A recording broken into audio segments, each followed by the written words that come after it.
അഹമ്മദാബാദ് വിമാനാപകടത്തിൽ മരിച്ച മലയാളി നഴ്സ് രഞ്ജിതയുടെ മൃതദേഹം സംസ്കരിച്ചു. മകൻ കാളിദാസ് ചിതയ്ക്ക് തീ കൊളുത്തി.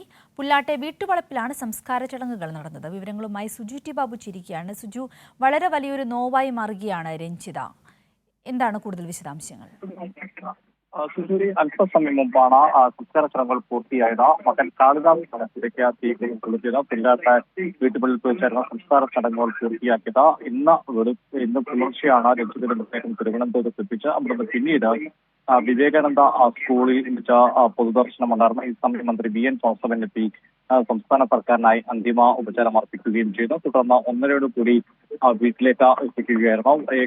വികാര സാധ്യതയിൽ കൂടിയാണ് കാര്യങ്ങൾ കടന്നുപോയത്. ഗൃഹപ്രവേശന ചടങ്ങുകൾക്ക് കാത്തിരുന്ന വീട്ടിലേക്കാണ് രഞ്ജനയുടെ ചേതനയേറ്റ ശരീരമെത്തിച്ചത്. പിന്നീട് 5:15 സംസ്കാര ചടങ്ങുകളും പൂർത്തിയാക്കുകയാണ്.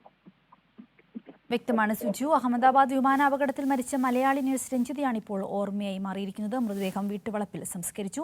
മകൻ കാളിദാസാണ് ചിതയ്ക്ക് തീ കൊളുത്തിയത്. സുജു ടി ബാബുവാണ് വിശദാംശങ്ങൾ നൽകിയത്.